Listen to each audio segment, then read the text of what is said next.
ഗുൽമാർഗിൽ ഇന്ന് മഴയാണ്. ഇന്ന് അങ്ങോട്ട് പോകണോ? ഇന്ന് പോകാതിരിക്കുന്നതല്ലേ നല്ലത്? ഹബീബ് വാങ്നു എൻ്റെ അടുത്ത് വന്ന് ചോദിച്ചു. ഞാൻ വാങ്നു ഷെറാട്ടൺ എന്ന് പറയുന്ന ഈ ഹബീബ് വാങ്നുവിൻ്റെ ഹൗസ് ബോട്ടിൽ രാവിലെ പ്രഭാത ഭക്ഷണം കഴിച്ചുകൊണ്ടിരിക്കുകയാണ്. നഗീൻ തടാകത്തിൻ്റെ ഒരു തീരത്ത് വിശ്രമിക്കുന്ന മനോഹരമായ ഹൗസ് ബോട്ട്. ഇന്നലെയാണ് ഞാൻ കുടുംബസമേതം ഈ ഹൗസ് ബോട്ടിൽ താമസം ആരംഭിക്കുന്നത്.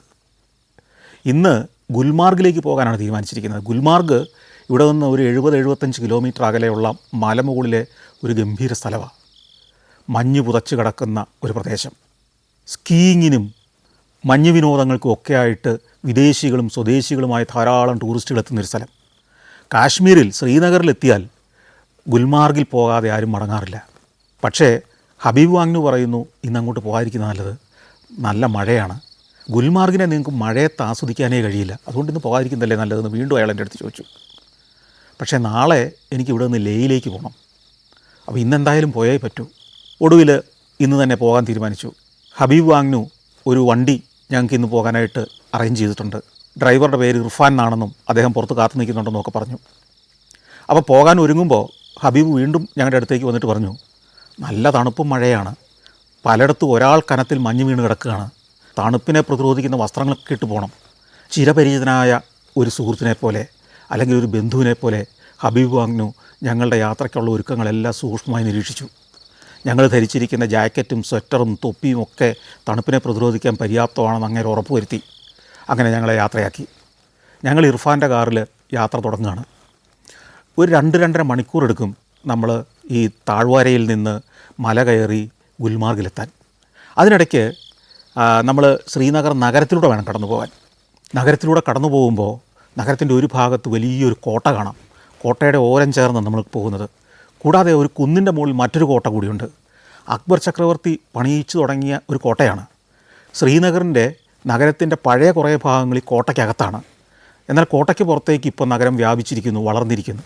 പഴയ നഗരത്തിലൂടെയാണ് കുറേ ദൂരം നമ്മൾ വണ്ടി ഓടുന്നത്. പഴയ ശൈലിയിൽ നിർമ്മിച്ച വീടുകൾ, കെട്ടിടങ്ങൾ പലതും തകർന്നു തുടങ്ങിയിരിക്കുന്നു. ഒരു പുനരുദ്ധാരണത്തിൻ്റെ സമയമായ പോലെയാണ് കിടക്കുന്നത്. കഴിഞ്ഞ 30 വർഷമായിട്ട് തീവ്രവാദ പ്രവർത്തനങ്ങളും സംഘർഷങ്ങളും കൊണ്ട് വളർച്ച മുരടിച്ചു പോയൊരു നഗരമാണിത്. അതല്ലായിരുന്നെങ്കിൽ ഇന്ത്യയിലെ ഏറ്റവും സമ്പന്നമായൊരു സംസ്ഥാനമായി മാറേണ്ടിയിരുന്നതാണ് ജമ്മു കാശ്മീർ. കാരണം കാശ്മീരിൻ്റെ മാത്രമായ നിരവധി പ്രത്യേകതകളുണ്ട്. ഇന്ത്യയിലെ മാത്രമല്ല, ലോകത്തിലെ തന്നെ ഏറ്റവും പ്രമുഖമായ വെള്ളി കൊണ്ടുള്ള ഉപകരണങ്ങൾ നിർമ്മിക്കുന്ന വിദഗ്ധരായ പണിക്കാരും അതിനുള്ള സംവിധാനങ്ങളും എല്ലാം ഉള്ളൊരു സ്ഥലമാണ് ഈ ശ്രീനഗർ. ഏഷ്യയിൽ ഏറ്റവും അധികം പട്ടുനൂൽ ഉൽപ്പാദിപ്പിക്കുന്നതും ഈ കാശ്മീരിലാണ്. അതുപോലെ തന്നെ ലോകപ്രശസ്തമായ പശ്മീന ഷോളുകൾ എന്നറിയപ്പെടുന്ന കാശ്മീരി ഷോളുകൾ ഉൽപ്പാദിപ്പിക്കുന്നത് ഇവിടെയാണ്. അത് ലോകത്ത് എവിടെ ചെന്നാലും, നമ്മൾ യൂറോപ്പിൽ ചെല്ലുമ്പോഴും കിഴക്കനേഷ്യയിലും അല്ലെങ്കിൽ മധ്യേഷ്യയിലും ഒക്കെ ചെല്ലുമ്പോൾ കാശ്മീരിൽ നിന്നുള്ള ഈ പശ്മീന ഷോളുകൾ വിൽക്കാൻ വെച്ചിരിക്കുന്നത് കാണാം. ഇതെല്ലാം ഉൽപ്പാദിപ്പിക്കുന്നത് ഇവിടെയാണ്. അതിനൊക്കെ പുറമെ ലോകത്തിലെ ഏറ്റവും പ്രമുഖമായ ഒരു ടൂറിസ്റ്റ് കേന്ദ്രമായി ഈ കാലം കൊണ്ട് വളരേണ്ടിയിരുന്നൊരു സ്ഥലമാണ് കാശ്മീർ. കാരണം സ്വിറ്റ്സർലൻഡിനേതിന് തുല്യമായ കാലാവസ്ഥ, മനോഹരമായ ഭൂപ്രകൃതി, ഒപ്പം ഇന്ത്യൻ സംസ്കാരം, ഇതെല്ലാം കൂടെ ചേർന്ന് മധ്യേഷ്യൻ സംസ്കാരവും ഇന്ത്യൻ സംസ്കാരവും എല്ലാം കൂടെ ചേർന്ന ഒരു ഗംഭീരമായൊരു കോമ്പിനേഷൻ. ദാൽ തടാകം, അതിൻ്റെ തീരങ്ങളിലെ ചരിത്രം ഉറങ്ങുന്ന ഗ്രാമങ്ങൾ, ഗ്രാമീണ ജീവിതം, ഇതെല്ലാം കഴിഞ്ഞൊരു 30-35 വർഷം കാശ്മീർ ശാന്തമായിരുന്നെങ്കിൽ അവിടുത്തെ ജനങ്ങൾ എത്ര സമ്പന്നതയിലേക്ക് വരേണ്ടതായിരുന്നു, ഈ ജമ്മു കാശ്മീർ എന്ന സംസ്ഥാനം ഏത് ലെവലിലെത്തേണ്ടതായിരുന്നു എന്ന് ഞാൻ ചിന്തിച്ചുകൊണ്ടിരിക്കുകയാണ്. അങ്ങനെ ഓടിക്കൊണ്ടിരിക്കുമ്പോൾ ഇർഫാൻ പറഞ്ഞു, ദാ ഈ കാണുന്നില്ലേ, ഇതാണ് ഞങ്ങളുടെ സെക്രട്ടേറിയറ്റ്. അപ്പോൾ ഈ സെക്രട്ടേറിയറ്റിന് ഒരു കഥയുണ്ട്. ജമ്മു കാശ്മീരിൻ്റെ ഈ ശ്രീനഗറിലെ സെക്രട്ടേറിയറ്റ് വേനൽക്കാലത്ത് മാത്രമേ പ്രവർത്തിക്കുകയുള്ളൂ. തണുപ്പ് കാലത്ത് ഈ സെക്രട്ടേറിയറ്റ് ജമ്മുവിലാണ് പ്രവർത്തിക്കുക. അവിടുത്തെ ഉദ്യോഗസ്ഥരും ഫയലുകളും സംവിധാനങ്ങളും എല്ലാം ഈ ശ്രീനഗറിൽ നിന്ന് ജമ്മുവിലേക്ക് ട്രാൻസ്പോർട്ട് ചെയ്യും. ദർബാർ 3 ആ സംഭവം അറിയപ്പെടുന്നത്. അത് ബ്രിട്ടീഷുകാരുടെ കാലം മുതൽ ഭരണ സംവിധാനം മഞ്ഞുകാലത്ത് ശ്രീനഗറിൽ നിന്ന് ജമ്മുവിലേക്ക് മാറ്റും, വേനൽക്കാലം ആകുമ്പോൾ ജമ്മുവിൽ നിന്ന് ഇങ്ങോട്ട് മാറ്റും. ദർബാർ മൂവ് വലിയൊരു ആഘോഷം തന്നെയാണ്. ഈ ദർബാർ മൂവിൻ്റെ സമയത്ത് ഒരു 5 ദിവസം ഓഫീസുകൾക്കൊക്കെ അവധിയായിരിക്കും.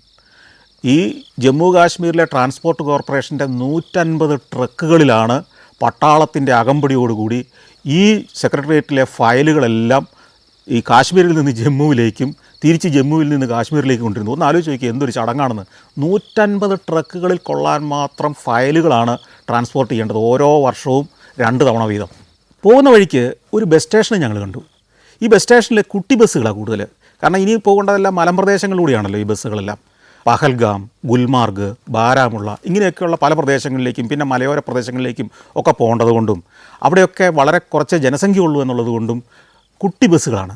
കുറേയേറെ ഗ്രില്ലുകളും മഴികളും ഒക്കെ ആയിട്ട് വിചിത്ര രൂപം. ചില കിഴക്കനേഷ്യൻ രാജ്യങ്ങളിലൊക്കെ നമ്മൾ ഇത് കുട്ടി ബസ് കണ്ടിട്ടുണ്ട്. ഇന്ത്യയിൽ അത്തരത്തിലുള്ള ബസ്സുകൾ അധികം കണ്ടിട്ടില്ല. അങ്ങനെയുള്ള കുറേ ബസ്സുകൾ നിരന്ന് കിടക്കുന്ന, അതിൻ്റെ പരിസരത്തെല്ലാം ഹോണടിച്ച് ആളെ കയറ്റാൻ വേണ്ടി കാത്തു നിൽക്കുന്ന കുറേ ബസ്സുകൾ. പക്ഷേ ഈ ബസ്സിനൊന്നും പോകേണ്ട സ്ഥലത്തിൻ്റെ ബോർഡില്ല. ബസ്സിൻ്റെ വാതക്കൽ ഒരു ക്ലീനർ നിൽക്കുന്നുണ്ടാവും, അല്ലെങ്കിൽ ഒരു സഹായി നിൽക്കുന്നുണ്ടാവും ഡ്രൈവറുടെ. അയാൾ സ്ഥലത്തിൻ്റെ പേര് വിളിച്ച് കയറ്റുകയാണ് ആളുകളെ. അങ്ങനെ നിൽക്കുന്ന കുറേ ബസ്സുകളൊക്കെ പിന്നിട്ടാണ് നമ്മൾ പോകുന്നത്.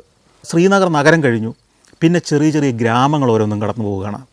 ഈ ഗ്രാമങ്ങളിലൊക്കെ കുറേ വീടുകൾ, തകരം മേഞ്ഞ വീടുകൾ, പഴയ ശൈലിയിലുള്ള വീടുകളൊക്കെയാണ് കൂടുതലും. അവിടെയൊക്കെ നെൽവയലുകൾ കാണാം. നമ്മൾ ഒരിക്കലും പ്രതീക്ഷിക്കില്ല ഈ കാശ്മീരിൽ നെൽവയലുകളുണ്ടെന്ന്. നെൽകൃഷി നടക്കുന്നുണ്ട്, ചോളമുണ്ട്, അതുപോലെ തന്നെ കുങ്കുമപ്പൂവിൻ്റെ കൃഷികൾ നടക്കുന്നുണ്ട്, കടുക് പാടങ്ങളുണ്ട്. ദീർഘദൂരം നിരന്ന പ്രദേശങ്ങളിൽ നമ്മൾ കടുക് പാടങ്ങളാണ് കാണുന്നത്. കടുക് പൂത്തിരിക്കുന്നു, മഞ്ഞ നിറമാണ് ആ പാടങ്ങൾക്ക്, അതിമനോഹരമാണ്. കടുകിൽ നിന്ന് എണ്ണ ഉണ്ടാക്കാൻ വേണ്ടിയിട്ടാണ് കടുക് കൃഷി നടത്തുന്നത്. ചോളം, നെല്ല്, കടുക് ഇങ്ങനെയൊക്കെയുള്ള പാടങ്ങൾ കഴിഞ്ഞാൽ പിന്നെ കരഭൂമിയാണ്. കരഭൂമിയിൽ ആപ്പിൾ തോട്ടങ്ങൾ ധാരാളം കാണാം. പിന്നെ കുങ്കുമപ്പൂവിൻ്റെ കൃഷി നടക്കുന്ന സ്ഥലങ്ങൾ കാണാം. പിന്നെ നമ്മൾ കുറേയും കൂടെ യാത്ര ചെയ്ത് കഴിയുമ്പോഴത്തേക്കും മൾബറിത്തോട്ടങ്ങളാണ്. പട്ടുനൂല് ഉണ്ടാക്കാൻ വേണ്ടിയുള്ള പുഴുക്കളെ വളർത്തുന്ന മൾബറി ചെടികൾ. ആ മൾബറിത്തോട്ടങ്ങളും കഴിഞ്ഞ് വീണ്ടും നമ്മൾ ഓടുമ്പോൾ ആപ്പിൾ തോട്ടങ്ങളായി. ഇങ്ങനെ ഓരോ ഗ്രാമവും പിന്നിട്ട് പോവുകയാണ്. അപ്പോൾ ഞാൻ നമ്മുടെ ഇർഫാനോട് പറഞ്ഞു, ഇർഫാൻ, ഇത്ര ഒരു ഗ്രാമത്തിൽ നമുക്കൊന്ന് നിർത്തി എനിക്ക് ആ ഗ്രാമത്തിലെ ജീവിതങ്ങളിലേക്കൊന്ന് പോയാൽ കൊള്ളാവുന്നുണ്ട്, ഒന്ന് ഷൂട്ട് ചെയ്യണം. അപ്പോൾ ഇർഫാൻ പറഞ്ഞു, ഈ ഗ്രാമീണരെ മറയാക്കി തീവ്രവാദി പ്രവർത്തനങ്ങൾ ഇടയ്ക്ക് നടക്കുന്നുണ്ടായിരുന്നു. തീവ്രവാദികൾ കർഷക വീടുകളിൽ ഒളിച്ചിരിക്കുകയും അവിടെ ആ ഗ്രാമങ്ങളിലേക്ക് അതിക്രമിച്ച് കയറുകയും അവിടെ ആക്രമണങ്ങൾ നടത്തുകയൊക്കെ ചെയ്തൊരു ചരിത്രം ഉണ്ടായപ്പോൾ പട്ടാളം കർശനമായിട്ട് ഇടപെട്ടു. ഇപ്പോൾ ഗ്രാമങ്ങളിൽ പോലും പട്ടാളത്തിൻ്റെയും പോലീസിൻ്റെയും കർശന നിരീക്ഷണത്തിലാണ്. അതുകൊണ്ട് ടൂറിസ്റ്റുകളെ ഗ്രാമങ്ങളിലേക്ക് കയറ്റരുത് എന്നുള്ളതാണ് നിബന്ധന. അതുകൊണ്ട് നമുക്കിവിടെ വണ്ടി നിർത്താൻ പറ്റില്ല. അങ്ങനെ വണ്ടി വീണ്ടും ഓടിക്കൊണ്ടിരിക്കുകയാണ്. ചെറിയ ചെറിയ പല പട്ടണങ്ങളും പിന്നിട്ട് കുൻസർ എന്ന് പറയുന്ന ഒരു ചെറിയ പട്ടണത്തിലേക്ക് എത്തി. ഈ കുൻസർ പട്ടണം കഴിഞ്ഞാൽ പിന്നെ മലകയറ്റം തുടങ്ങുകയാണ്. ഗുൽബാർഗ് പർവ്വതത്തിൻ്റെ മുകളിലുള്ള ഒരു പ്രദേശമാണ്. അവിടെ ഏത് സമയത്തും, പ്രത്യേകിച്ച് വിൻ്ററിൽ, വലിയ കനത്തിൽ മഞ്ഞ് മൂടിക്കിടക്കും. ചിലപ്പോൾ 1.5 ആൾ വരെ ഉയരത്തിൽ മഞ്ഞ് മൂടുന്ന ഒരു സ്ഥലമാണത്. വളഞ്ഞ പാതകൾ, വഴിയൊന്നും അത്ര നല്ലതല്ല. ഇടയ്ക്ക് ചില ഗ്രാമങ്ങൾ കയറ്റം കയറി പോകുന്നു. അങ്ങനെ ചെന്ന് നമ്മൾ ടാങ് മാർഗ് എന്ന് പറയുന്ന ഒരു ഗ്രാമത്തിലെത്തുന്നു. അവിടെ ഒരു ചെക്ക് പോസ്റ്റ് ഉണ്ട്. അവിടെ വണ്ടി നിർത്തണം. പട്ടാളക്കാർ വണ്ടി വന്ന് പരിശോധിക്കും. കൂടാതെ അവിടെ നിന്നൊരു പാസ് എടുക്കണം. എന്തോ ഒരു ചെറിയ ഫീസുണ്ട്. ആ ഫീസ് കൊടുത്ത് പാസ്സും എടുത്ത് അവിടെ നിന്ന് ഗേറ്റ് തുറന്നു തന്നു. ഞങ്ങൾ വീണ്ടും യാത്ര തുടങ്ങി. ഇനി വീണ്ടും കയറ്റം തുടങ്ങുകയാണ്. അത് കയറി തുടങ്ങുമ്പോഴേക്കും ചെറുതായിട്ട് മഞ്ഞ് വീണ് കിടക്കുന്ന കാഴ്ചകൾ കണ്ടു തുടങ്ങി വഴിയോരങ്ങളിലെല്ലാം. അവിടെ പൈൻ മരത്തിൻ്റെ കാടുകളാണ്. ഈ കാടുകൾക്കുള്ളിലൂടെയാണ് നമ്മൾ സഞ്ചരിക്കുന്നത്. അപ്പോൾ ഇർഫാൻ പറഞ്ഞു, ഈ കാടുകളിലൊക്കെ നിങ്ങൾ സൂക്ഷിച്ച് നോക്കൂ, അവിടെ ഇവിടെ എല്ലാം പട്ടാളക്കാരെ കാണാം. ഇന്ത്യൻ പട്ടാളക്കാർ ഈ വനത്തിനകത്തും പലയിടത്തും സ്ഥാനം പിടിച്ചിട്ടുണ്ട്. കാരണം ഇവിടെ നിന്ന് വെറും 30 കിലോമീറ്റർ അകലെയാണ് ബോർഡർ, പാകിസ്ഥാൻ്റെ ബോർഡർ, അല്ലെങ്കിൽ ലൈൻ ഓഫ് കൺട്രോൾ എന്ന് പറയുന്ന ഭാഗം. അപ്പോൾ അതുകൊണ്ട് ഈ പ്രദേശമൊക്കെ പലപ്പോഴും തീവ്രവാദികൾ നുഴഞ്ഞു കയറുകയും ഗ്രാമങ്ങളിലേക്ക് കടന്നു വരികയൊക്കെ ചെയ്യുന്ന പ്രദേശങ്ങളാണ് ഈ പ്രദേശങ്ങൾ. അതുകൊണ്ട് ഇവിടെയെല്ലാം ഏത് സമയത്തും ഈ വനത്തിനുള്ളിൽ പലയിടത്തും പട്ടാളക്കാരുണ്ട്. പക്ഷേ ഒരു കാര്യം നിങ്ങൾ ചെയ്യണം, അവർ നിൽക്കുന്ന സ്ഥലത്തേക്ക് ഒന്നും ക്യാമറ തിരിക്കരുത്. അങ്ങനെ ഞങ്ങൾ ആ കാഴ്ചകളെല്ലാം കണ്ട് മുകളിലേക്ക് എത്തുകയാണ്. 2 മണിക്കൂറോളം ഓടി ഇതിനോടകം. ഒരു മലയിടുക്ക് കടന്ന് നമ്മൾ ചെല്ലുമ്പോൾ കാണുന്നത് ഒരു താഴ്വാരമാണ്. തൂവെള്ള നിറത്തിലുള്ളൊരു താഴ്വാരം, വെള്ള നിറം മാത്രമുള്ളൊരു താഴ്വാരം. ഒരു 2, 3, 4 കിലോമീറ്റർ ചുറ്റളവിൽ തൂവെള്ള പുതപ്പ് വിരിച്ചതുപോലെ മനോഹരമായ അത്ഭുതപ്പെടുത്തുന്നൊരു താഴ്വാരം. അതാണ് ഗുൽമാർഗ്. അവിടെ ചില ഗോപുരങ്ങൾ ഉയർന്നു നിൽക്കുന്നുണ്ട്. ഈ ഗോപുരങ്ങൾ മാത്രം മഞ്ഞിൽ നിന്ന് തല ഉയർത്തി നിൽക്കുന്നു. അതിൽ ഒരു ഗോപുരം അവിടുത്തെ ഒരു ക്ഷേത്രത്തിൻ്റേതാണ്, വേറൊന്ന് അവിടുത്തെ ഒരു ക്രിസ്ത്യൻ പള്ളിയുടേതാണ്, സെൻറ്റ് മേരീസ് ചർച്ചിൻ്റെ. ഈ ഗുൽമാർഗിൽ ആ ഗോപുരത്തോടു കൂടി നിൽക്കുന്ന ക്ഷേത്രമുണ്ടല്ലോ, മഹാറാണി ക്ഷേത്രം എന്നാണ് അറിയപ്പെടുന്നത്. അത് ഒരു ഏതാണ്ട് നൂറ്റാണ്ടുകൾക്ക് മുമ്പ് തന്നെ ഇവിടുത്തെ രാജഭരണകാലത്ത് പണിയിച്ച ക്ഷേത്രമാണ്. ഒരു ശിവക്ഷേത്രമാണത്. പക്ഷേ അതിൻ്റെ പേര് മഹാറാണി ക്ഷേത്രം എന്നാണ്. ഈ താഴ്വാരത്തിൻ്റെ പല ഭാഗത്തായിട്ടാണ് ഈ ക്ഷേത്രവും പള്ളിയും ഒക്കെ ഇരിക്കുന്നത്. ഈ പള്ളി ക്രിസ്ത്യൻ പള്ളി ബ്രിട്ടീഷുകാർ 1902 പണിതൊരു പള്ളിയാണ്. അതും രസകരമായൊരു പള്ളിയാണ്. അതിൻ്റെ പകുതി ഭാഗം മഞ്ഞ് മൂടിയാണ് നിൽക്കുന്നത്. പിന്നെ ചുറ്റും കുറേ കെട്ടിടങ്ങളുണ്ട്. അത് പലതും നല്ല ഹോട്ടലുകളാണ്. ഏതാണ്ട് 40ഓളം നല്ല ഗംഭീര ഹോട്ടലുകൾ അവിടെയുണ്ട്. ഈ മഞ്ഞ് മൂടി കിടക്കുന്നതിനടിയിൽ ഗോൾഫ് കോഴ്സുകളുണ്ട്, മൈതാനങ്ങളുണ്ട്, ടാക്സികൾ പാർക്ക് ചെയ്ത് കിടക്കുന്ന സ്ഥലങ്ങളുണ്ട്. പക്ഷേ ഇതെല്ലാം മഞ്ഞ് മൂടിപ്പോയിട്ട് ഒരു തൂവെള്ള മൈതാനം പോലെ കിടക്കുകയാണ്. ഇതിനിടയ്ക്കൂടെ ചെറിയ അരുവി ഒഴുകുന്നുണ്ട്. അവിടെ മാത്രം നമുക്ക് കാണാം വെള്ളം ഇങ്ങനെ ഒഴുകിപ്പോകുന്നത്. ബാക്കി മുഴുവൻ ഒരു 2, 3, 4 അടി കനത്തിൽ ഇങ്ങനെ മഞ്ഞ് മൂടി കിടക്കുകയാണ്.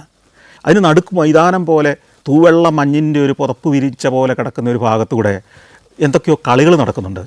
ആളുകളെ മറ്റു ചിലർ ഒരു വണ്ടിയിലിരുത്തി അല്ലെങ്കിൽ ഒരു പലകയിലിരുത്തി വലിച്ചുകൊണ്ട് പോകുന്നു. സ്ലഡ്ജ് എന്നാണ് അതറിയപ്പെടുന്നത്. സ്ലഡ്ജ് വലിക്കുന്ന ആളുകൾ ഈ ടൂറിസ്റ്റുകളായി ഇന്ത്യയുടെ പല ഭാഗത്തുനിന്ന് ഉത്തരേന്ത്യയുടെ പല ഭാഗത്തുനിന്ന് എത്തിയവരുടെ ഒരു വിനോദമാണ് ഈ സ്ലഡ്ജിൽ കയറിയിരുന്ന് ഈ സ്ലഡ്ജ് വാലകളെ കൊണ്ട് വലിപ്പിച്ചുകൊണ്ട് പോവുക. ഈ വലിച്ചുകൊണ്ട് പോകുന്ന എവിടെ നിന്നാണെന്നറിയോ? ഈ റോഡ് സൈഡിൽ നിന്ന് ആളുകൾ ഈ മഞ്ഞിലേക്ക് ഇറങ്ങും, എന്നിട്ട് ഈ സ്ലഡ്ജിൽ കയറിയിരിക്കും. ഈ സ്ലഡ്ജ് വാലകൾ വലിച്ച് ഇവരെ ആ മഹാറാണി ക്ഷേത്രത്തിൻ്റെ മുറ്റം വരെ കൊണ്ടുപോകും, അല്ലെങ്കിൽ ഈ പള്ളിയുടെ മുറ്റം വരെ കൊണ്ടുപോകും. അവിടുത്തെ കാഴ്ചകളിലേക്കാണ് കൊണ്ടുപോകുന്നത്. കൊച്ചു കുട്ടികളെപ്പോലെ വയസ്സന്മാരും ചെറുപ്പക്കാരും തടിയന്മാരും മെലിഞ്ഞവരും ഒക്കെ ആയ മനുഷ്യർ ഈ പാവം മെലിഞ്ഞ മനുഷ്യരെ കൊണ്ട് ഈ സ്ലഡ്ജും വലിപ്പിച്ചുകൊണ്ട് ഇതിനകത്തിരിക്കുകയാണ്. എനിക്കത് കണ്ടിട്ട് വളരെ കൗതുകം തോന്നി. കൗതുകം മാത്രമല്ല, ചെറിയൊരു നാണക്കേടും തോന്നി. ഈ മലയുടെ മുകളിൽ സ്കീയിങ് സ്ലോപ്പുകളുണ്ട്. സ്കീ ചെയ്യുന്ന അതിസാഹസികമായ വിനോദത്തിൽ ഏർപ്പെടുന്ന ഒരു പ്രദേശം. അവിടേക്ക് സായിപ്പുമാർ പോയി സ്കീ ചെയ്യുന്നു. സ്കീയിങ് എന്ന് പറയുന്ന അതിസാഹസമായൊരു വിനോദമാണ്. എന്നാൽ ഇന്ത്യക്കാർ ഇവിടെ വന്ന് കുട്ടികളെ പാളലിരുത്തി വലിക്കുന്നത് പോലെ വലിയ തടിമാടന്മാരായ മനുഷ്യർ ഈ നാട്ടുകാരായ പാവങ്ങളെ കൊണ്ട് ഈ സ്ലഡ്ജ് വലിപ്പിച്ചുകൊണ്ട് അതിൽ ചമ്രം പടിഞ്ഞ് അങ്ങനെ ഇരിക്കുന്നു. ഇതിനകത്ത് ഒരാൾക്ക് മാത്രം പോകാവുന്ന സ്ലഡ്ജുകളല്ല, 2 പേർക്ക് യാത്ര ചെയ്യാവുന്ന സ്ലഡ്ജുകളുണ്ട്. ഭാര്യയും ഭർത്താവും കൂടി ഇരുന്നിട്ട് ഈ പാവങ്ങളെ കൊണ്ട് സ്ലഡ്ജ് വലിപ്പിക്കുകയാണ്. ശരിക്കും ഇവരുടെ ഉപജീവനമാർഗ്ഗമാണെങ്കിൽ കൂടി മനുഷ്യനെ ഇങ്ങനെ വലിച്ചുകൊണ്ട് നടക്കുന്ന ഒരു വിനോദം എന്ന് പറയുന്നത് ഒരു ചെറിയ ചമ്മലോട് കൂടി മാത്രമേ ഇന്ത്യക്കാർക്ക് അത് കണ്ടെത്തിക്കാൻ പറ്റുള്ളൂ. ഇവിടെ ഈ സ്ലഡ്ജിന് പകരം ഐസിന് മുകളിലൂടെ തെന്നുന്ന സ്കൂട്ടറുകൾ കൊണ്ടുവരാനൊരു ശ്രമം നടത്തിയിരുന്നു. പക്ഷേ അത് ഈ സ്ലഡ്ജ് വലിക്കാർ അതിനെതിരെ സമരം ചെയ്തു. അത് വന്നാൽ ഇവരുടെ തൊഴിൽ പോകുക എന്നുള്ളത് കൊണ്ട് തന്നെ 100 കണക്കിന് സ്ലഡ്ജുകൾ, അതിലൊക്കെ നിരവധിയായ ടൂറിസ്റ്റുകൾ, അവർ ഉത്തരേന്ത്യയിൽ നിന്നും ഡൽഹിയിൽ നിന്നും ഒക്കെ ചെന്ന വലിയ പണക്കാരും സമ്പന്നരും ഉന്നത ഉദ്യോഗസ്ഥരും ഒക്കെ കൊച്ചുകുട്ടികളെ പാളലിരുത്തി വലിക്കുന്നത് പോലെ അവരിതിനകത്ത് ഇരിക്കുന്നു, ആഹ്ലാദിക്കുന്നു, ചിരിക്കുന്നു. അവരെ വലിച്ചുകൊണ്ട് ഈ പാവങ്ങൾ ഇങ്ങനെ ഈ മഞ്ഞിലൂടെ നടക്കുന്നു. ഒരു കാഴ്ച തന്നെയായിരുന്നു അത്. മഴ പയ്യെ കൂടി വരുന്നു. അപ്പോൾ ഇർഫാൻ പറഞ്ഞു, എന്നാൽ നമുക്ക് ഈ മഴയുടെ സമയത്ത് പോയി ഭക്ഷണം കഴിച്ചാലോ? അപ്പോഴത്തേക്ക് നേരെ ഉച്ചയായി. ഞങ്ങൾക്കും പയ്യെ വിശന്ന് തുടങ്ങിയിട്ടുണ്ട്. ശരി, അത് നല്ലൊരു ഐഡിയ ആണെന്ന് എനിക്ക് തോന്നി. എവിടെയാണ് നല്ല റെസ്റ്റോറൻ്റ് ഉള്ളത്? അപ്പോൾ ഇർഫാൻ അറിയാം, ഇവിടെ ഹൈലാൻഡ്സ് പാർക്ക് എന്ന് പറയുന്ന നല്ലൊരു ഹോട്ടലുണ്ട്. അത് മലയുടെ മുകളിലാണ്. അത് മനോഹരമായൊരു സ്ഥലമാണ്. പക്ഷേ അവിടേക്ക് വണ്ടി പോകുമെന്ന് ഇർഫാന് സംശയമുണ്ട്. കാരണം കനത്ത മഞ്ഞ് വീഴ്ചയായിരുന്നു ഇന്നലെ രാത്രിയിലും. ഈ ഹൈലാൻഡ്സ് പാർക്കിലേക്ക് തന്നെ പോകാമെന്ന് ഞങ്ങൾ തീരുമാനിച്ചു. അങ്ങോട്ട് മല കയറി പോവുകയാണ്. പോകുമ്പോൾ വണ്ടി ഓടേണ്ട വഴി മാത്രം മഞ്ഞ് മാറ്റിയിട്ടിട്ടുണ്ട്. ആ കുറച്ചുകൂടെ മുകളിലേക്ക് കയറും തോറും സൈഡിലുള്ള മഞ്ഞിൻ്റെ തിട്ട ഉയർന്നു വരികയാണ്. ആദ്യമൊക്കെ 1 മീറ്റർ കനത്തിലുള്ള മഞ്ഞേ കിടക്കുന്നുണ്ടായിരുന്നുള്ളൂ നമ്മൾ വണ്ടി പോകുമ്പം. വീണ്ടും കുറച്ചുകൂടെ ചെന്ന് കഴിയുമ്പോഴത്തേക്കും വണ്ടിയെ മൂടുന്നത്ര ഉയരത്തിൽ മഞ്ഞിൻ്റെ വലിയൊരു കോട്ടയ്ക്കകത്തൂടെ നമ്മൾ പോകുന്ന പോലെയായി. 1.5 മീറ്റർ ഉയരത്തിലും ഒരാൾ ഉയരത്തിലും ഒക്കെ മഞ്ഞുള്ള ഈ മലമ്പാതയിലൂടെ പോകുന്നത്. മഞ്ഞ് വകഞ്ഞു മാറ്റി ഒരു ചാലിലൂടെയാണ് വണ്ടി പോകുന്നത്. അങ്ങനെ കുറേ ദൂരം ഈ മലമ്പാതയിലൂടെ ഓടി ഒരു ഭാഗത്ത് വണ്ടി പാർക്ക് ചെയ്യാൻ പറ്റുന്നിടത്ത് ഒരിടത്ത് കൊണ്ടുപോയി വണ്ടി നിർത്തി. ഒരു സ്വിസ് ശൈലിയിൽ പണിത, ഒരു യൂറോപ്യൻ ശൈലിയിൽ പണിത സുന്ദരമായൊരു ഹോട്ടൽ. പക്ഷേ അവിടേക്ക് കയറിപ്പോകണമെങ്കിൽ കുറച്ച് ദൂരം നടക്കണം. ആ നടക്കുന്ന വഴിയെല്ലാം മഞ്ഞ് മൂടിപ്പോയിരിക്കുന്നു. കഷ്ടിച്ച് നടന്നു പോകാവുന്ന ഒരു പാത രാവിലെ ഇവിടുത്തെ ഹോട്ടലിലെ ജീവനക്കാർ വന്ന് മഞ്ഞ് വെട്ടി മാറ്റി ഉണ്ടാക്കിയിട്ടുണ്ട്. ആദ്യം റിസപ്ഷനിലേക്ക് കയറി ചെല്ലുന്നു. റിസപ്ഷനിൻ്റെ ഭാഗത്തല്ല റെസ്റ്റോറൻറ്റ്.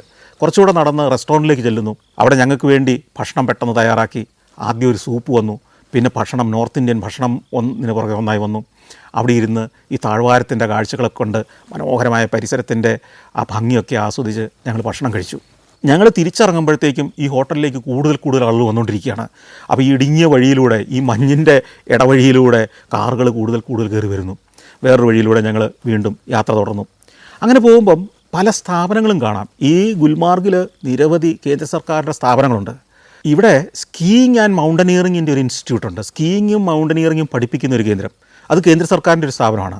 അതുപോലെ തന്നെ പട്ടാളത്തിൻ്റെ ഹൈ ആൾട്ടിറ്റ്യൂഡ് വാർഫെയർ സെൻ്ററുണ്ട്.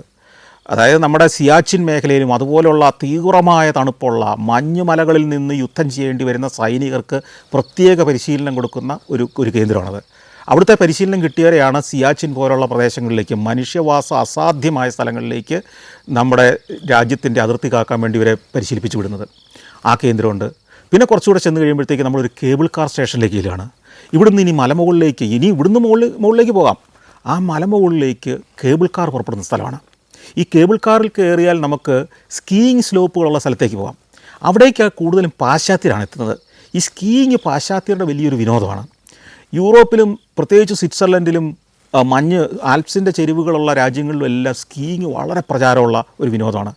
മഞ്ഞിൻ്റെ മുകളിലൂടെ തെന്നി മലമുകളിൽ നിന്ന് ഇങ്ങനെ തെന്നി ഇങ്ങനെ താഴ്വാരം വരെ എത്തുന്ന അതിമനോഹരമായൊരു യാത്രയാണത്.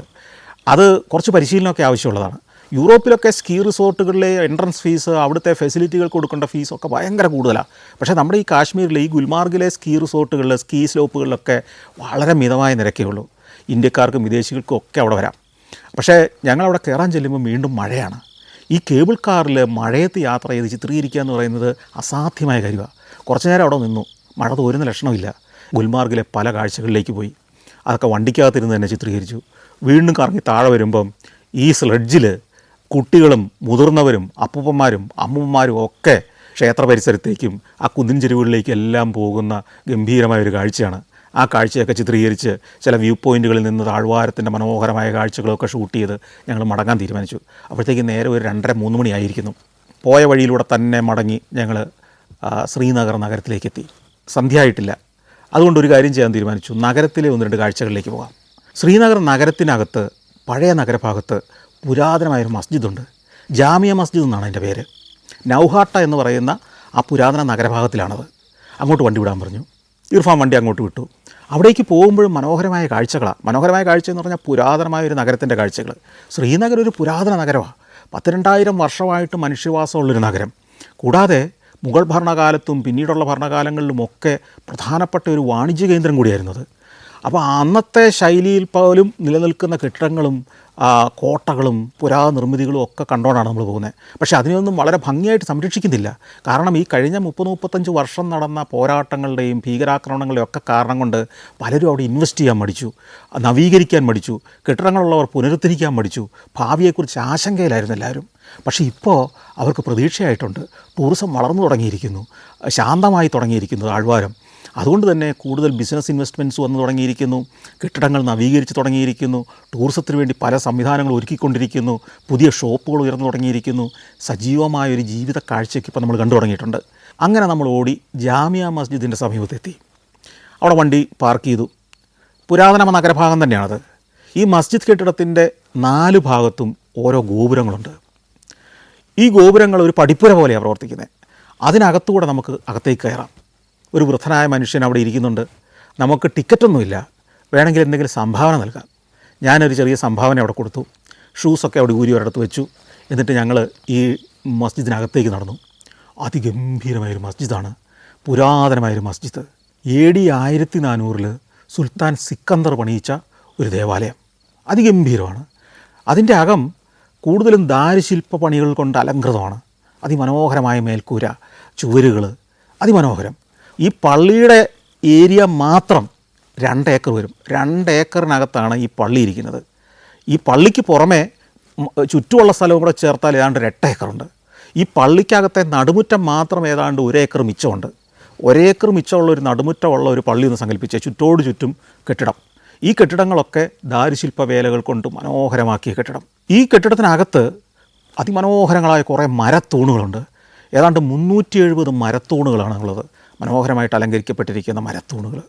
ഈ പള്ളിക്കകത്ത് 33,333 പേർക്ക് നിന്ന് ഒരേ സമയം പ്രാർത്ഥിക്കാമെന്നാണ് അവിടെ എഴുതി വച്ചിരിക്കുന്നത്. ചില പ്രാധാന്യമുള്ള ദിവസങ്ങളിൽ, പെരുന്നാൾ ദിവസങ്ങളിലൊക്കെ ഏതാണ്ട് 1,00,000-ഓളം ആളുകൾ ഈ പള്ളിയുടെ അകത്തും നടുമുറ്റത്തും പരിസരത്തും ഒക്കെ ആയിട്ട് വന്നു ചേരാറുണ്ട്.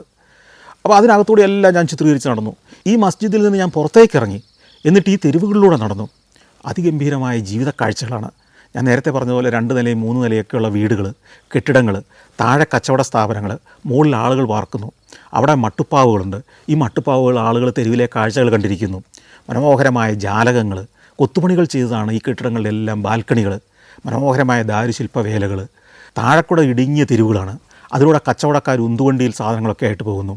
സ്പൈസസും മറ്റു പല നിത്യോപയോഗ സാധനങ്ങളും ഒക്കെ തള്ളിക്കൊണ്ടു പോകുന്ന ആളുകൾ, വഴിയോരത്തെ കച്ചവടക്കാർ. ഒരു വ്യത്യസ്തമായ ലോകത്തിൻ്റെ കാഴ്ചകളാണ് അവിടെ കിട്ടുക. ഞാൻ ആ തെരുവുകളിലൂടെ, ഉൾത്തെരുവുകളിലൂടെ, ഇടുങ്ങിയ തെരുവുകളിലൂടെ ഒക്കെ നടന്നു ചിത്രീകരിച്ചു.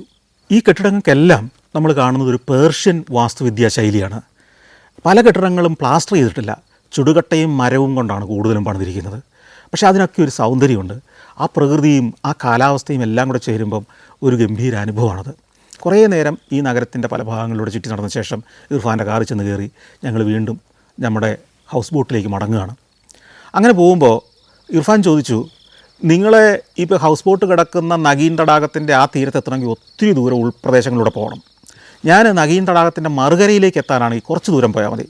അവിടെ ചെന്നിട്ട് ഒരു ഷിക്കാര വിളിച്ചു തന്നാൽ നിങ്ങൾക്ക് ഒരു 15 മിനിറ്റ് കൊണ്ട് ഷിക്കാര ക്രോസ് ചെയ്ത് അപ്പുറം ചെല്ലാം. ഏതാ വേണ്ടേ? ഞാൻ പറഞ്ഞു അത് മതി. കാരണം ഒരു ഷിക്കാര യാത്രയാകുകയും ചെയ്യും, എനിക്ക് കുറച്ച് ദൃശ്യങ്ങൾ പകർത്താനും പറ്റും. അതുകൊണ്ട് അടുത്തുള്ള കടവിലേക്ക് വണ്ടി വിട്ടോളാൻ പറഞ്ഞു. അങ്ങനെ അടുത്തുള്ള നഗീൻ തടാകത്തിൻ്റെ മറുകരയിൽ ഒരു കടവിൽ കൊണ്ടുപോയി ഞങ്ങൾ ഇറക്കി വിട്ടു. അവിടുന്ന് ഒരു ഷിക്കാര വാടകയ്ക്ക് എടുത്തു. നിരവധി ഷിക്കാരകൾ അവിടെ നിരന്ന് കിടക്കുന്നുണ്ട്. അപ്പോൾ നമ്മളങ്ങനെ ചെല്ലുമ്പോഴത്തേക്ക് ആളുകളെല്ലാം വരും ഷിക്കാര വേണമെന്ന് ചോദിച്ച്. അപ്പോൾ അതിലൊരു ഷിക്കാരക്കാരൻ്റെ ഷിക്കാരയിലേക്ക് കയറി. മനോഹരമായിട്ട് അലങ്കരിച്ചതാണ് ഈ ഷിക്കാരയൊക്കെ. അതിന് ചെറിയൊരു മേൽക്കൂരയുണ്ട്, അതിലെല്ലാം തൊങ്ങലുകൾ തൂക്കിയിട്ടുണ്ട്. ഇരിക്കാൻ സുന്ദരമായ സീറ്റാണ്, നമുക്കതിൽ ഇരിക്കാം. 4-6 പേർക്കൊക്കെ ഇരിക്കാൻ ഒരു ഷിക്കാരക്കകത്ത്. ഇവരിങ്ങനെ തുഴഞ്ഞു പോകും. ഷിക്കാരകൾക്ക് അന്നും എഞ്ചിനൊന്നും പിടിപ്പിച്ചിട്ടില്ല, അതുകൊണ്ട് പൊള്യൂഷനൊന്നും കാര്യമായിട്ട് ഉണ്ടാക്കുന്നില്ല. പക്ഷേ അടുത്ത കാലത്ത് എഞ്ചിൻ പിടിപ്പിച്ച ഷിക്കാരകളൊക്കെ ഇറങ്ങിയിട്ടുണ്ട്. ഞങ്ങൾ ഈ നഗീൻ തടാകത്തിലേക്ക് ഇറങ്ങുമ്പോൾ കഴിഞ്ഞ ദിവസം കണ്ട പോലെയല്ല, നിരവധി ഷിക്കാരകൾ ഇന്ന് ഓളപ്പരപ്പിലുണ്ട്. അതിലെല്ലാം ടൂറിസ്റ്റുകളുണ്ട്. കഴിഞ്ഞ ദിവസം ആദ്യത്തെ ദിവസം ഇന്നലെ ഞങ്ങൾ വന്നപ്പോൾ അധികം ആളുകളുണ്ടായിരുന്നില്ല. ഇന്ന് എവിടുന്നൊക്കെയോ ടൂറിസ്റ്റുകളുടെ വലിയ സംഘങ്ങൾ വന്നിരിക്കുന്നു. വിദേശികളായ ടൂറിസ്റ്റുകൾ എത്തിയിട്ടുണ്ടെന്ന് ഈ ഷിക്കാരക്കാരൻ പറഞ്ഞു. തായ്ലൻഡിൽ നിന്നോ ചൈനയിൽ നിന്നോ ഒക്കെ കുറേ ടൂറിസ്റ്റുകൾ കുറേ ബസ്സുകളിൽ വന്നിട്ടുണ്ട്. അവരെല്ലാം കൂടി ഈ ഷിക്കാരയുമായിട്ട് ഇറങ്ങിയതാണ് ഇന്ന് ഈ നഗീൻ തടാകത്തിൻ്റെ ഓളപ്പരപ്പ് ഇത്രയും സജീവമാകാൻ കാര്യം. ഞങ്ങളങ്ങനെ തുഴഞ്ഞു പോവുകയാണ്. പോകുമ്പോൾ ഇടയ്ക്ക് നമുക്കെതിരെ ചില വള്ളങ്ങൾ വരും. ചില കുറച്ചുകൂടെ വലിപ്പമുള്ള ഷിക്കാരകളാണ്. ഈ ഷിക്കാരകൾ നമ്മുടെ അടുത്തേക്ക് വരും. ഇങ്ങനെ വരുന്ന ഈ ഷിക്കാരകൾക്കകം മുഴുവൻ ഒരു ബേക്കറിയാണെന്ന് വേണമെങ്കിൽ പറയാം. പലഹാരങ്ങൾ, ജ്യൂസ്, ഇങ്ങനെയുള്ള പലവിധ സാധനങ്ങൾ അതിനകത്ത് നിരത്തി വെച്ചിരിക്കുന്നത്. ഇങ്ങനെ കടന്നു പോകുന്ന ഓരോ ഷിക്കാരയുടെ അടുത്തേക്ക് ഇവർ വരും. നമുക്ക് എന്തെങ്കിലും വേണമെന്ന് ചോദിക്കും. നമുക്ക് ആവശ്യമുള്ള ജ്യൂസോ ബിസ്ക്കറ്റോ പലവിധ പലഹാരങ്ങളോ നാടൻ പലഹാരങ്ങളോ ഒക്കെ വാങ്ങാം. അങ്ങനെ ആളുകൾ വാങ്ങുന്നുണ്ട്. ഞങ്ങളും ഇയാളെ നിരാശപ്പെടുത്തണ്ടെന്ന് വിചാരിച്ച് 2-3 കുപ്പി ജ്യൂസും കുറച്ച് ബിസ്ക്കറ്റും അതും എല്ലാം വാങ്ങി. എന്നിട്ട് ഞങ്ങൾ വീണ്ടും തുഴഞ്ഞു പോവുകയാണ്. അപ്പോൾ ഇങ്ങനെ പല കച്ചവടക്കാരെ കാണാം. ചിലർ ഈ ബേക്കറി ഷിക്കാരയും തുഴഞ്ഞ് ഹൗസ് ബോട്ടുകളുടെ ഓരം ചേർന്നിങ്ങനെ പോകും. അവിടെ വന്ന് ചെറുതായിട്ടൊന്ന് മുട്ടും. പക്ഷേ ഹൗസ് ബോട്ടിൽ താമസിക്കുന്നവർ ഇറങ്ങി വന്ന് ഇതിൽ നിന്ന് സാധനങ്ങൾ വാങ്ങും. അപ്പോൾ ഒരുതരം ഫ്ലോട്ടിംഗ് മാർക്കറ്റ് എന്ന് വേണമെങ്കിൽ പറയാം. ഞങ്ങളങ്ങനെ തുഴഞ്ഞ് മറുകരയിലെത്തി നമ്മളുടെ ഹൗസ് ബോട്ടിലേക്ക് കൃത്യം കൊണ്ട് നിർത്തി ഈ പടി കയറി ബാൽക്കണിയിലേക്ക് കയറി വന്നു. അപ്പോഴും നേരെ സന്ധ്യയായിട്ടില്ല. അതുകൊണ്ട് തന്നെ കുറച്ച് നേരം ആ ബാൽക്കണിയിലിരുന്ന് ഈ ഓളപ്പരപ്പിലെ ജീവിതം കാണാമെന്ന് തീരുമാനിച്ചു, ചിത്രീകരിക്കാമെന്ന് തീരുമാനിച്ചു. അങ്ങനെ ഇരിക്കുമ്പോൾ പലതരം ഷിക്കാരകളും ചെറിയ വള്ളങ്ങളും ബോട്ടുകളും ഒക്കെ കടന്നു പോകുന്നുണ്ട് അതിലൂടെ. ചിലതിനകത്ത് കുങ്കുമപ്പൂ വിൽക്കാൻ വന്നവരാണ്. നമ്മുടെ ഓരോ ഹൗസ് ബോട്ടിൻ്റെ അടുത്ത് വന്നിട്ട് ചോദിക്കും, കുങ്കുമപ്പൂ വേണോ? എനിക്കത് വാങ്ങാൻ വലിയ താല്പര്യമില്ലായിരുന്നു, പക്ഷേ അത് ഞാൻ ഷൂട്ട് ചെയ്തെടുത്തു. നമ്മുടെ ഹൗസ് ബോട്ടിനോട് ചേർന്ന് ഈ കച്ചവടക്കാരൻ വന്ന് നിൽക്കുന്നത് കണ്ടു കഴിയുമ്പോഴത്തേക്കും മറ്റൊരു വള്ളം നമ്മുടെ നേരെ തുഴഞ്ഞു കൊണ്ടുവന്നു. അതിനകത്ത് പശ്മിന ഷാളുകളും സാരികളും ഒക്കെയാണ്. സാരി വേണ്ടെന്നായി കച്ചവടക്കാരൻ. ഈ ഷാളുകളും സാരികളും ഒക്കെ ഉയർത്തി കാണിച്ച് ഓരോന്നിൻ്റെ സാമ്പിളൊക്കെ കാണിച്ച് ഞങ്ങളെ കൊണ്ട് വാങ്ങിപ്പിക്കാൻ ശ്രമം നടത്തി. അത് കഴിഞ്ഞപ്പോഴത്തേക്കും മറ്റൊരാൾ വള്ളമായിട്ട് വരുന്നു. അയാൾ ചായ വിൽപ്പനക്കാരനാണ്. നല്ല ഔഷധ ചായ വിൽക്കുന്നയാൾ.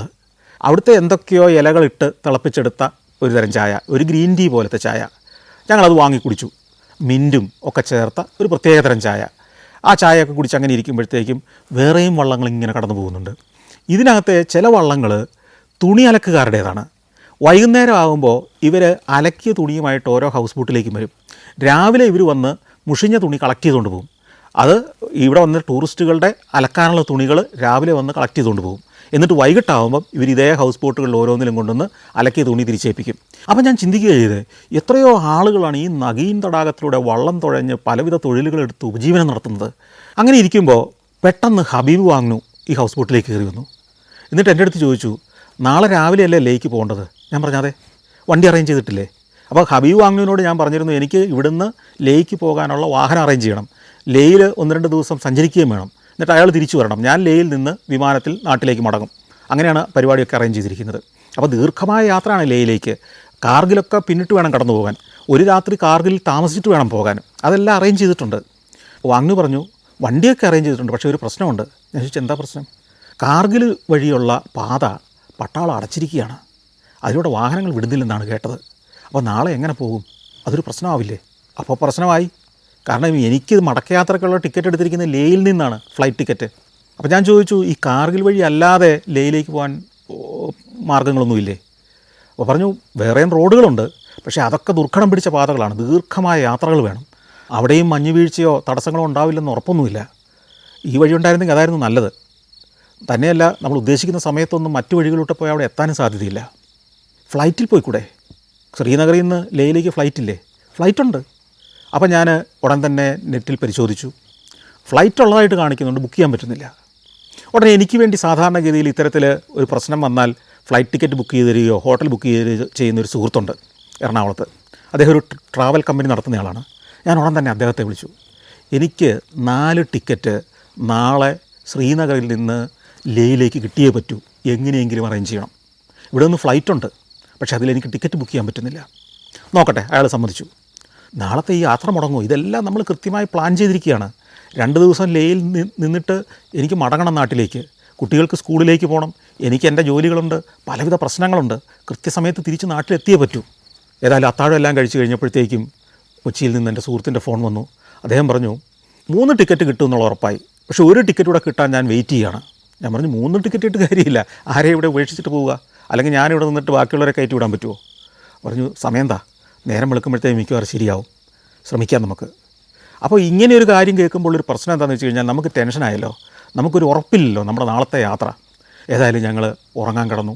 രാവിലെ ഈ സുഹൃത്തിനെ വിളിക്കുമ്പോഴും ടിക്കറ്റ് ഓക്കെ ആയിട്ടില്ല. അദ്ദേഹം പറഞ്ഞു നിങ്ങളൊരു കാര്യം ചെയ്തോളൂ, എയർപോർട്ടിലേക്ക് ഒരു 10:30 ആകുമ്പോഴത്തേക്ക് എത്തുന്ന പോലെ യാത്ര ചെയ്തോളൂ, അവിടെ എത്തുന്നതിന് മുമ്പ് ഞാനിതെങ്ങനെയും അറേഞ്ച് ചെയ്യാം. ഇദ്ദേഹം നേരത്തെ എയർ ഇന്ത്യയുടെ ഒരു സീനിയർ മാനേജറായിരുന്നയാളാണ്. അദ്ദേഹം ആരംഭിച്ചൊരു സംരംഭമാണ്.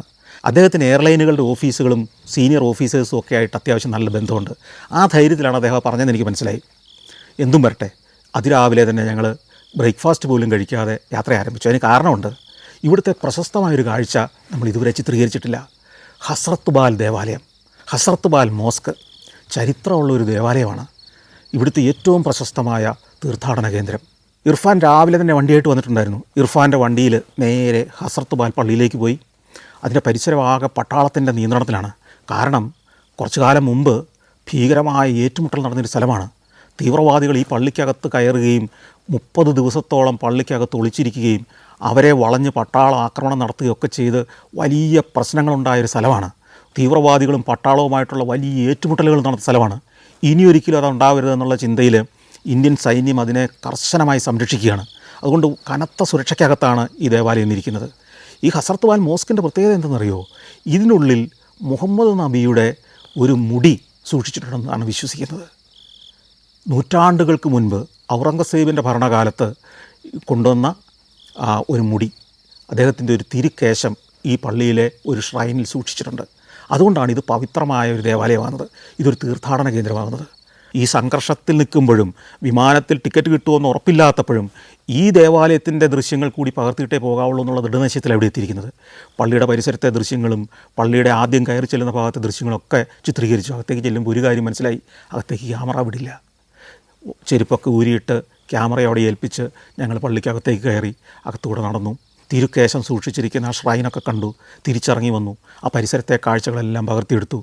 ദാൽ തടാകത്തിൻ്റെ തീരത്തെ മനോഹരമായ ഒരു ഉദ്യാനത്തിൻ്റെ ഒരു പുൽമേടിൻ്റെ ഒരു വക്കിലാണ് ഈ ദേവാലയം ഇരിക്കുന്നത്. അതിമനോഹരമായൊരു സ്ഥലത്താണ് ഇതിരിക്കുന്നത്. ഗംഭീരമായ ദൃശ്യങ്ങൾ, ഗംഭീരമായ അനുഭവങ്ങൾ, അതിഗംഭീരമായ ചരിത്രം. ആ കാഴ്ചകളെല്ലാം കണ്ട് വീണ്ടും ഇർഫാൻ്റെ വണ്ടിയിലേക്ക് ചെന്ന് കയറി. ഞാൻ വിളിച്ചു, നമ്മുടെ സുഹൃത്തിനെ വിളിച്ചു കൊച്ചിയിലേക്ക്. ടിക്കറ്റായോ? നിങ്ങൾ ധൈര്യമായിട്ടിരിക്കും, ഒരു 15 മിനിറ്റകം നിങ്ങൾ എയർപോർട്ടിൽ എത്തുന്നതിന് മുമ്പ് ടിക്കറ്റ് നിങ്ങളുടെ കയ്യിൽ കിട്ടിയിരിക്കും. ഞാനതിനു വേണ്ടി എല്ലാ ഒരുക്കങ്ങളും നടത്തുന്നുണ്ട്. വീണ്ടും ടെൻഷനാണ്. വണ്ടി മുമ്പോട്ട് പോയിക്കൊണ്ടിരിക്കുകയാണ്. എയർപോർട്ടിനോട് അടുത്തുകൊണ്ടിരിക്കുകയാണ്. ഇനി അധികം താമസിയാതെ പട്ടാളത്തിൻ്റെ ചെക്ക് പോയിൻറ്റുകൾ തുടങ്ങും. 2 or 3 ചെക്ക് പോയിൻറ്റുകൾ കടന്നെങ്കിലേ വിമാനത്താവളത്തിനകത്തേക്ക് കയറാൻ പറ്റുള്ളൂ. ആദ്യത്തെ ചെക്ക് പോയിൻ്റ് എത്തുമ്പോഴേക്കും ടിക്കറ്റ് കയ്യിൽ വേണം. ഈ ടിക്കറ്റ് നോക്കിയിട്ട് അകത്തേക്ക് വിടുകയുള്ളൂ. ഇതുവരെ ടിക്കറ്റ് വന്നിട്ടില്ല. ആശങ്കയോടെ ഞങ്ങൾ വണ്ടിക്കകത്തിരിക്കുകയാണ്. വണ്ടി ചെക്ക് പോയിൻറ്റിനോട് അടുത്തുകൊണ്ടിരിക്കുകയാണ്.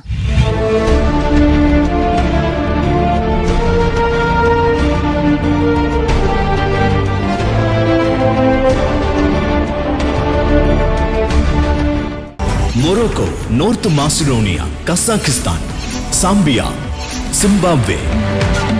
സഞ്ചാരം പെൻഡ്രൈവ് വോളിയം നമ്പർ 21. അപൂർവ ദൃശ്യയാത്രാ വിവരണ ശേഖരം ഉടൻ സ്വന്തമാക്കാൻ സഞ്ചാരം എന്ന് SMS ചെയ്യൂ. ഫോൺ 9995 444 222.